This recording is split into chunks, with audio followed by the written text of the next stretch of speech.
তো বস, এখন এই ভিডিওতে আমরা কথা বলবো হচ্ছে আলফা টিজার নিয়ে, যেটা আজকে কিছুক্ষণ আগে ড্রপ করা হয়েছে।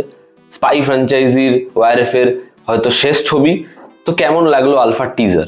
আলফা টিজার দেখে আমরা মোটামুটি যে গল্পটা বুঝতে পারছি, এখানে আলিয়া ভট্টের যে ক্যারেক্টার, তার জন্মদিন, 18 বছর পূরণ হচ্ছে তার, এবং তার বাবা তাকে একটা ডিনারে নিয়ে আসছে এবং সে তার বাবা তার জন্য যাবতীয় যা জিনিসপত্র করেছে সেটার জন্য গ্রেটফুল।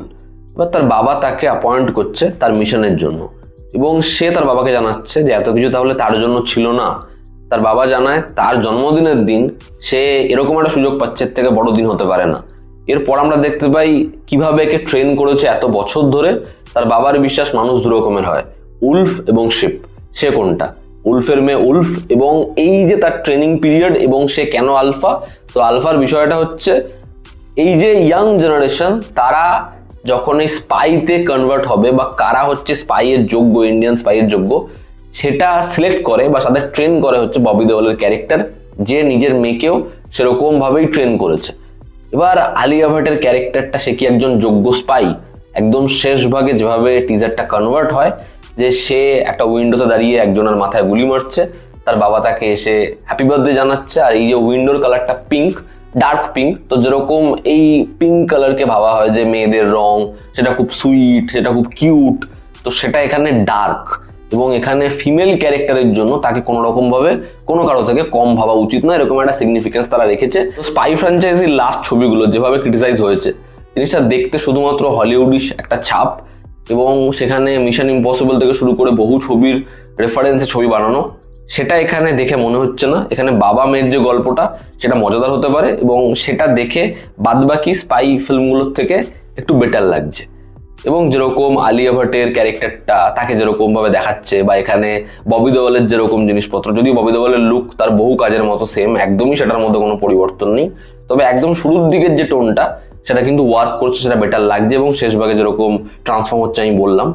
তবে যখন থেকে এই টিজারের অ্যাকশন পোর্শনটা দেখানো হয়, আলিয়া ভাট যেরকম ভাবে ট্রেন হচ্ছে ছোটবেলা থেকে একদম বড় অবধি, যেরকম ফাইট সিকোয়েন্সগুলো রেখেছে, সেগুলোর মধ্যে স্পাই ফ্র্যাঞ্চাইজির বাদবাকি ছবির একদম ছাপ রয়েছে। যেরকম সেট, যেরকম অ্যাকশন, যেরকম ভিএফএক্স এর কাজ, সেটার মধ্যে কোনো চেঞ্জ নেই। যেরকম আউটফিটস, মূলত যেরকম কস্টিউম, সেটা কিন্তু তাদের ওই একটা হলিউডের থেকে ছাপ, হলিউডের যে বিষয়বস্তু সেটাই রয়েছে, সেটা আলাদা করে গ্রাউন্ডেড বা কিছু হয়নি।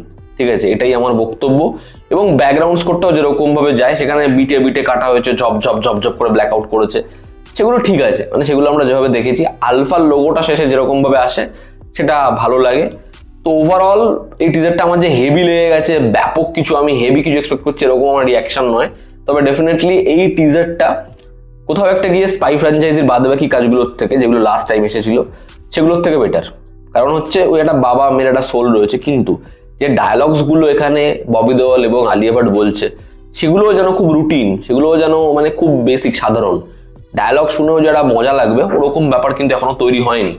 আর একটা বিষয় হচ্ছে, এখানে আলিয়া ভাট এবং ববি দেওয়ালের যে সংলাপ বা যেরকম জিনিসপত্র, দেখো আলিয়া ভাটের ক্যারেক্টারটা, পুরো বিষয়টা তার একটা অবজেকশনও কিন্তু রয়েছে, কারণ সে ছোটবেলার ওই ইনোসেন্সটা কখনো দেখেইনি, যেরকম ভাবে তার বাবা তাকে ট্রিট করেছে, ওই একটা সংলাপে বুঝিয়ে দেয়, তো ইয়ে সব মেরে লিয়ে নেই থা।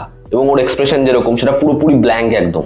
ঠিক আছে, তো ওরকম একটা দিক এখানে থাকতে পারে। আর না হলে এমন হতে পারে যে আলিয়া ভাট ওর নিজের মেয়ে নয়, আলিয়া ভাটকেও মানুষ করেছে। আর না হলে এমনও হতে পারে যে এরা দুই বোন, শারবারি এবং আলিয়া ভাট।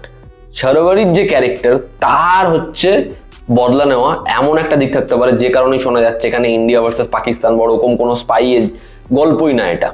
তো এমন কিছু হলে জিনিসটা ইউনিক হবে।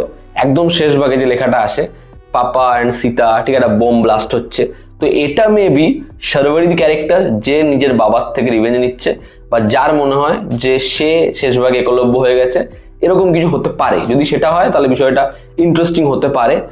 আর আরেকটা বিষয় হচ্ছে, এখানে শারবারিকে আমার মনে হয় লাগতো, হয় এই টিজারটা শুধুমাত্র একটা ক্যারেক্টারের হতো, যেহেতু আলিয়া ভাট ববি দেওয়ালকে দেখিয়েছে শেষ ভাগে ওই যে শটটা, ওরকম যদি কোনো কিছুতে এক ঝলকের জন্য শারবারি থাকতো, জিনিসটা হয়তো আরো বেটার হতো।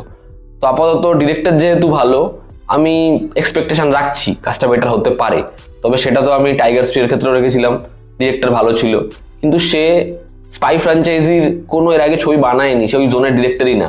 তারপরে হচ্ছে অয়ন মুখার্জি, ওই জোনের ডিরেক্টরই না, যে কারণে কাজটা পুরো ঘেটে গেছে, আরো বরঞ্চ বাজে হয়েছে টাইগার 3ও ওয়ার 2।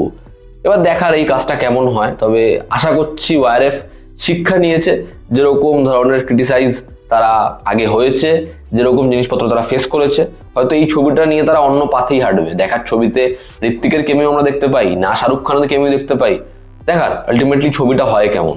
তবে আপাতত আমার জন্য এই টিজারটা লাস্ট স্পাই ফিল্মগুলোর থেকে বেটার। তার মূল কারণ হচ্ছে এই বাবা মেয়ের যে অ্যাসপেক্টটা, শুরুর দিকের যে বিষয়বস্তুগুলো রাখা হয়েছে সেটা একদম শেষ ভাগের জন্য, কিন্তু যে অ্যাকশন, যেরকম ধরনের সেট ডিজাইন, যেরকম ভাবে সেটাকে নিয়ে যাওয়া হয়েছে, সেটার মধ্যে আবারও স্পাই ফ্র্যাঞ্চাইজির বাদ বাকি ছবিগুলোর দিকপত্র রয়েছে, সেটা ভীষণ স্টাইলিশ বা দেখে বিটসে মজা পেয়েছি, ওরকম কিচ্ছু মনে হয়নি। দেখার ছবিটা হয় কেমন। তো এই ছিল আমার ওপিনিয়ন। তোমরা যারা দেখেছো তোমাদের কিরকম কি লেগেছে জানিও। জনতা আমাদের পাশে আছে। আবার দেখা হচ্ছে। Take care.